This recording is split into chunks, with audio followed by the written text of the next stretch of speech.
जय हिंद दोस्तों, क्या हाल चाल है। उम्मीद करता हूं कि बिल्कुल ठीक ठाक होंगे और अपनी तैयारी को सुचारू रूप से कर भी रहे होंगे। ठीक है, तो हमने एक श्रृंखला को स्टार्ट किया था और वो श्रृंखला थी हमारी दरअसल राजस्थान ज्योग्राफी के जितने भी महत्वपूर्ण टॉपिक है उन तमाम महत्वपूर्ण टॉपिक को लेकर के हम बात करने वाले थे। और उन्हीं महत्वपूर्ण टॉपिकों की एक जो लगातार श्रृंखला हमारे सामने नजर आ रही है, उसमें आज का जो हमारा टॉपिक है वो दरअसल है आपका राजस्थान का एकीकरण है या राजस्थान का इंटीग्रेशन है, यूनिफिकेशन है। ठीक है, पिछली एक दो क्लासेस का जो भी मामला था उनको एक बार देख लेते हैं। राजस्थान का एकीकरण है, यह दरअसल आपके जो भारतीय भूभाग था, इस भारतीय भूभाग में हमारा एक राज्य पड़ता था राजस्थान, और इसी राजस्थान को 7 चरणों में क्या किया गया, एकीकरण किया गया। 18 मार्च से लेकर के 1 नवंबर 1956 तक 7 चरण है और उन्हीं 7 चरणों में राजस्थान का एकीकरण किया गया है। ठीक है, उसमें हमने देसी रियासती भूमि की चर्चा की थी कि जो रियासती भूमि है उसे हम खालसा भूमि या फिर राजकीय भूमि के तौर पर जानते हैं, और इनसे एक अलग होकर के एक जमींदारी भूमि या सामंत भूमि जिसे अपन ठिकाना कहते हैं, और जब यह ठिकाना मजबूत हो गया आर्थिक दृष्टि से तो उसने अपने आप को स्वतंत्र कर दिया। और ऐसे 3 राजस्थान में बड़े ठिकाने उभर करके सामने आते हैं, निमराना है, लावा है, कुशलगढ़ वाला मामला है। ठीक है, फिर हम बात करते हैं कि भारत में जो चीफ कमिश्नरेट प्रोविंस थे उनकी संख्या कितनी थी, 4 थी। एक था दिल्ली था, एक था आपके जो कुर्ग था, एक था अजमेर मेरवड़ा था, और एक आपका बलूचिस्तान था। बलूचिस्तान वर्तमान पाकिस्तान में हमें देखने को मिलता भी है। ठीक है, जो ब्रिटिश भारत था इसमें अपन ने बात की थी कि 2 तरीके, मुगल साम्राज्य और एक मुगल साम्राज्य के पश्चात की बात थी। 1757 में प्लासी का युद्ध, 64 में बक्सर का युद्ध देख लिया हमने। ठीक है, इनके बाद में इलाहाबाद की एक संधि की गई थी, उस संधि के बारे में देख लिया था। 1857 का जो विद्रोह था, इस विद्रोह के बाद में जो एक्ट लाया गया जिसमें भारतीय गवर्नर जनरल का पद समाप्त कर भारत में एक नया पद सृजित किया गया जिसे अपन वॉइस रॉय के नाम से जानते भी है। फिर कैबिनेट मिशन आया और कैबिनेट मिशन की दरअसल 2 सिफारिश थी कि एक तो यहां पर भारत में जो अंतरिम सरकार है, यहां पर किसका गठन किया जाए, अंतरिम सरकार का गठन किया जाए। एक तो ये था कि भारत में एक अंतरिम सरकार होनी चाहिए और साथ में एक भारतीयों के द्वारा बनाई गई एक संविधान सभा होनी चाहिए जो क्या करेगी, भारत में संविधान के निर्माण का कार्य क्या करेगी, प्रारंभ करने का काम भी करेगी। ठीक है, अगर हम भारत की यात्रा देखते हैं 1947 से 1950 तक देखते हैं तो 15 अगस्त 1947 को दरअसल हमारा देश आजाद हो जाता है। और ये जिस एक्ट के माध्यम से आजाद होता है वो 18 जुलाई का एक्ट था जो भारतीय स्वतंत्रता अधिनियम 1947 के नाम से जाना जाता है। इस 1947 का जो एक्ट था इसमें ब्रिटेन को उपनिवेश, भारत जो पहले था वो ब्रिटेन का उपनिवेश था, इसे 2 डोमिनियन स्टेट में तोड़ा गया, भारत है और पाकिस्तान है। ठीक है, और जो हमारी संविधान सभा है, कॉन्स्टिट्यूशनल असेंबली, उसमें भारत में संविधान सभा ने क्या काम किया, तो संविधान के निर्माण का काम किया जो 13 दिसंबर 1947 से लेकर के 13 दिसंबर 1946 से लेकर के 13 दिसंबर 1946 से लेकर के आपके 26 नवंबर 1949 तक दरअसल आपके 2 वर्ष 11 माह और 18 दिन का जो समय लगता है, इस 2 वर्ष 11 माह और 18 दिन में दरअसल संविधान बनकर के क्या हो जाता है, तैयार हो जाता है। और इसमें लगभग 64 लाख रुपए क्या किए जाता है, खर्च किए जाते हैं। ठीक है, ये पिछली क्लासेस में हमने देख चुके थे। जो 26 नवंबर 1949 वाला मामला है, इसमें हमने देखा था कि 26 नवंबर 1949 को भारतीय संविधान के कुछ अनुच्छेद, कुछ ऐसे एक्ट थे जो पहले ही लागू हो चुके थे, बाकी का संविधान आपके 26 जनवरी 1950 को लागू हुआ है। और वो एक्ट कौन से थे, तो एक तो सिटीजनशिप के एक्ट थे, एक राष्ट्रपति के चुनाव को लेकर के थे, और एक आपके जो इलेक्शन कमीशन ऑफ इंडिया है उसके अलावा और 10-12 एक्ट थे जो पहले ही क्या हो चुके थे, दरअसल लागू हो चुके थे। ठीक है, क्लियर है, यहां तक की चर्चा हमने की थी। और संपूर्ण संविधान 26 जनवरी 1950 को क्या हो जाता है, लागू हो जाता है, और इसी दिवस को हम गणतंत्र दिवस के रूप में दरअसल जानते हैं। ठीक है, फिर हमने देखा था कि जो 1947 का एक्ट था इसने देसी रियासतों के संदर्भ में यदि हम बात करें तो उसने कहा था कि वो देसी रियासत जितनी भी है वो स्वतंत्र भी रह सकती है और वो अलग अपना डोमिनियन स्टेट भी, या जो भी डोमिनियन स्टेट है उसमें भी जा सकती है, चाहे भारत के डोमिनियन में चली जाए, चाहे पाकिस्तान के डोमिनियन में चली जाए। और ऐसी 565 देसी रियासतें थी जिनका मर्जेशन के लिए 5 जुलाई 1947 को रियासती विभाग बनाया गया, और इसका मुख्यालय कहां पर था, न्यू दिल्ली में। और उसके अध्यक्ष के तौर पर सरदार पटेल, और सरदार पटेल के सचिव के तौर पर जिस व्यक्ति को बनाया गया उनका नाम था वीपी मेनन, जो लॉर्ड माउंटबेटन के भी क्या रह चुके हैं, सचिव के तौर पर बने हुए थे। ठीक है, यहां तक चीजें हम कल की क्लास में पढ़ चुके थे। ठीक है, क्लियर है मामला। अब हम थोड़ा सा आगे की क्लासों के संदर्भ में देखते हैं कि दरअसल क्या मामला है, किस तरीके का मामला है, क्या क्या चीजें हमारे पास में होनी चाहिए, क्या मसला है, उन सभी को लेकर के बात करते हैं। ठीक है, तो देखिएगा कुछ स्टोरी है। अब क्या इसमें बहुत सारे फैक्ट है तो मैं आपको स्टोरी सुनाता जाता हूं और आप चीजों को थोड़ा सा रिकॉल करते हुए चलिएगा। भाई भारत में हमारे यहाँ पर जो रियासती विभाग बनाया गया, जो रियासती मंत्रालय बनाया गया, उस रियासती मंत्रालय ने जो देसी रियासतें थी उन देसी रियासतों को एक बात कही, उनके लिए एक प्रावधान लागू किया। अब ऐसे तो 565 जो रियासतें थी, अगर वो कहे कि हम 500 के 565 देसी रियासतें स्वतंत्र अस्तित्व बनाए रखेंगे तो संभव नहीं है कि उनका मर्जेशन किया जा सके। तो उनके मर्जेशन में जो दिक्कत आ रही थी तो उन्होंने क्या काम किया कि सबसे पहले हम बड़ी, जैसे होता है ना, एक तो बड़ा बागड़ बिल्ला, उस पे हाथ डालते हैं और एक छोटे छोटे लोग होते हैं, तो छोटे वालों को पहले मर्जेशन किया जा सकता है। बड़े वालों के पास में सेना भी बड़ी है, उनका क्षेत्र भी बड़ा है, उनके सारी चीजें बड़ी, मतलब बड़े बड़े भूभाग थे, तो उनको मर्जेशन करना इतना संभव नहीं था। तो उन्होंने क्या काम किया कि एक प्रावधान निकाला और एक एक्ट निकाला। उन्होंने उस प्रावधान के तहत एक शर्त डाल दी उसमें कि रियासती विभाग ने यह कहा कि वे रियासतें जो अपना एकीकरण के संदर्भ में स्वतंत्र अस्तित्व बनाए रख सकती है, वे कौन कौन सी रियासतें हो सकती है। तो ऐसी रियासत जिनकी जनसंख्या 10 लाख से अधिक हो। तो पहली कंडीशन ये थी कि ऐसी रियासतें जिनकी जनसंख्या 10 लाख से अधिक हो और उनकी जो सालाना आय यानी वार्षिक आय वो 1 करोड़ रुपए से क्या होनी चाहिए, अलग होनी चाहिए। अगर ऐसी कोई रियासतें हैं तो वह रियासतें क्या हो सकती है, स्वतंत्र अस्तित्व बनाए रख सकती है। ठीक है, बाकी रियासतों को स्वतंत्र अस्तित्व बनाए रखने का कोई भी अधिकार नहीं दिया गया। तो पहली चीज थोड़ी सी ये ध्यान रखना। ठीक है, अब इस कंडीशंस को, यानी 10 लाख से ज्यादा जनसंख्या और 1 करोड़ से ज्यादा वार्षिक आय, ऐसी जो फुलफिल करने वाली, जितने भी कंडीशन को फुलफिल करने वाली रियासतें थी, वो राजस्थान में 19 में से केवल और केवल कितनी थी, 4 थी। अब वो 4 कौन कौन सी थी, एक तो मेवाड़ रियासत थी, एक मारवाड़ रियासत थी, एक जयपुर रियासत थी, जयपुर का मतलब आमेर रियासत थी, और एक आपके बीकानेर रियासत थी। तो ऐसी 4 देशी रियासतें थी जो इस कंडीशंस को क्या कर रही थी, फुलफिल कर रही थी। अब वो 4 रियासतें कौन सी, तो मेवाड़ है, मारवाड़ है, आमेर है और बीकानेर है। ठीक है, मेवाड़ को आप उदयपुर कह सकते हैं, मारवाड़ को जोधपुर, और इसको आमेर को जयपुर, और बीकानेर रियासत आपके अलग ही है। अब इन रियासतों के जो मतलब रियासत के जो प्रमुख थे, वो प्रमुख के तौर पर कौन कौन था, तो मेवाड़ के आप जानते हैं महाराणा भोपाल सिंह जी एक प्रमुख के तौर पर आपको देखने को मिलते हैं। महाराणा भोपाल सिंह जी बहुत बड़े फेमस व्यक्ति भी थे। ठीक है, और जोधपुर रियासत के थे महाराणा हनुवंत सिंह जी थे। ठीक है, महाराजा हनुवंत सिंह जी थे, जयपुर के सवाई मान सिंह जी थे, और बीकानेर के शार्दुल सिंह जी थे। ठीक है, तो ये 4 रियासतें, इन 4 रियासतों के जो जो भी रियासत के जो प्रमुख थे, है ना, उनके बारे में ध्यान रखना है। तो मैंने क्या बताया, मेवाड़ रियासत के कौन थे, तो महाराणा भोपाल सिंह जी थे। ठीक है, जोधपुर के कौन थे, तो हनुवंत सिंह जी थे। आपके जयपुर के कौन थे, तो मान सिंह जी थे। ठीक है, मान सिंह सेकंड थे। और बीकानेर के कौन थे, शार्दुल सिंह जी थे। तो ये सारे वे लोग थे जो इन रियासतों के प्रमुख के तौर पर हमें देखने को मिलते हैं। अब राजस्थान में तो ऐसी कोई 4 तो रियासतें थी नहीं, 4 के अलावा भी बहुत सारी थी, है ना, कुल मिलाकर के 19 देशी रियासतें थी।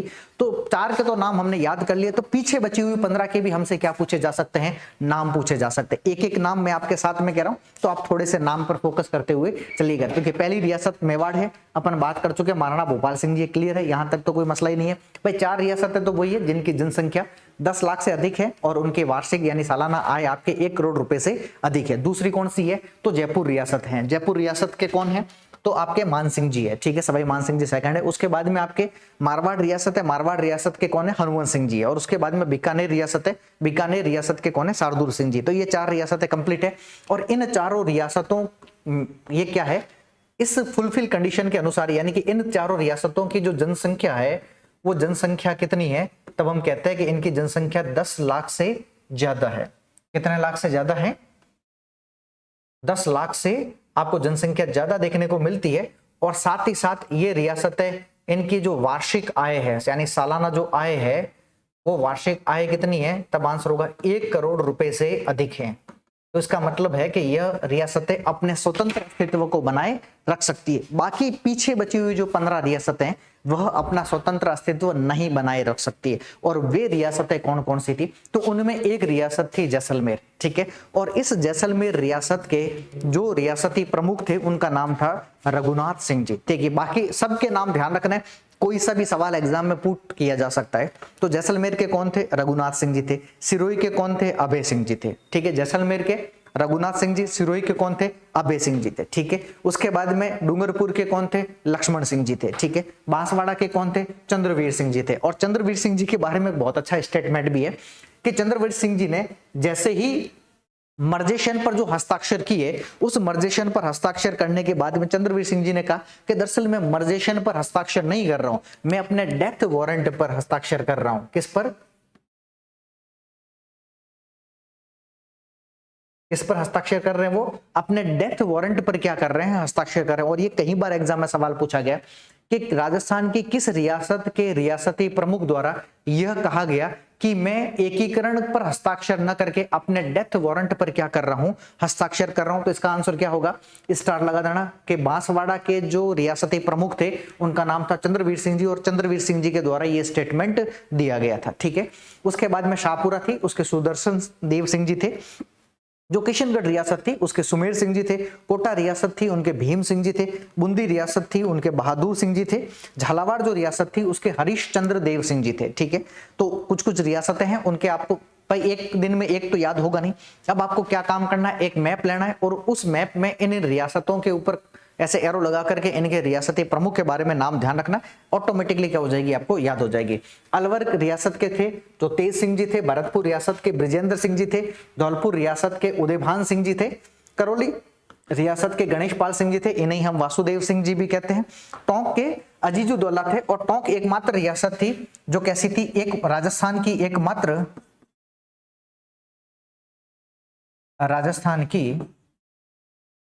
एकमात्र मुस्लिम रियासत, मुस्लिम रियासत। तो राजस्थान की एकमात्र मुस्लिम रियासत कौन सी थी? टोंक थी, और इसके प्रमुख कौन थे? अजीजुद्दौला थे। प्रतापगढ़ जो रियासत है, प्रतापगढ़ रियासत के कौन थे? अंबिका प्रसाद सिंह जी थे। ठीक है, क्लियर है। तो ये सारी की सारी राजस्थान की क्या थी? रियासतें थी, और इन रियासतों के जो प्रमुख थे वो कौन कौन से थे? तो आपको पता चल गया कि इन रियासतों के प्रमुख के तौर पर आपको जो जो देखने को मिलते उनकी हमने क्या कर दी? यहाँ पर चर्चा कर दी। अब ये तो थी देसी रियासतें। इनके अलावा राजस्थान में बहुत सारे ऐसे ठिकाने भी थे, 3 ठिकाने थे। अब उन ठिकानों के प्रमुख के तौर पर हमें कौन देखने को मिलते? अब वो 3 ठिकाने दरअसल कौन कौन से थे? एक तो था निमराना था, ठीक है, जो आपके अलवर रियासत से अलग होकर के बना। एक था आपका कुशलगढ़ ठिकाना था, जो कुशलगढ़ ठिकाना बांसवाड़ा रियासत से अलग होकर के बना। एक था लावा ठिकाना था, जो जयपुर रियासत से अलग होकर के ही बना था। अब ये इन तीनों के कौन कौन थे? तो निमराना के थे राव राजेंद्र सिंह जी। कई बार सवाल पूछा गया कि निमराना रियासत के जो राज्य प्रमुख के तौर मतलब जो ठिकानेदार थे वो कौन थे? तो राव राजेंद्र सिंह जी थे। ठीक है। उसके बाद में कुशलगढ़ के कौन थे? राव हरेंद्र सिंह जी थे। ठीक है। और लावा थे उसके कौन थे? वंश प्रदीप सिंह जी थे। यहां ध्यान रखना, ये राव है ना, ये राव एक प्रकार का टाइटल है। ठीक है, ये मत सोचिएगा कि राव का मतलब क्या है। ये राव एक प्रकार का क्या है? दरअसल टाइटल है। तो इसी टाइटल के आधार पर इनका नामकरण है। बाकी ये नहीं है कि राव कोई अलग कोई कास्ट के तौर पर, राव एक टाइटल है, उपाधि दी गई थी इनको। ठीक है। तो ये थे राजस्थान के 19 देशी रियासतें और 3 ठिकाने, और इन ठिकानों और रियासतों के जो प्रमुख के तौर पर थे उनके नाम थोड़े से आपको देखने की जरूरत है। ठीक है, एक बार फटाफट वापस ऐसे ही रिकॉल करते हुए चलिएगा आप लोग, है ना। अब देखिए राजस्थान के जो एकीकरण किया गया, उस एकीकरण की प्रक्रिया क्या थी? तो हमने देखा कि इस एकीकरण की प्रक्रिया में हमने 19 देशी रियासतों का मर्जेशन किया, साथ साथ में हमने इन 3 ठिकानों को क्या किया है? मर्जेशन किया है। और इसके अलावा एक जो चीफ कमिश्नरेट प्रोविंस था उसका नाम था अजमेर मेरवाड़ा, और ये ब्रिटिश के नियंत्रण में था। किसके नियंत्रण में था? ब्रिटिश के नियंत्रण में था, जो चीफ कमिश्नरेट प्रोविंस के तौर पर हमें देखने को मिलता भी है। ठीक है।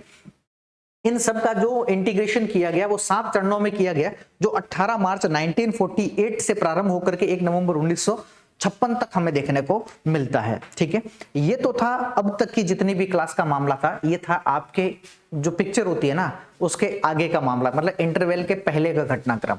अब आएगा इंटरवल के बाद का घटनाक्रम।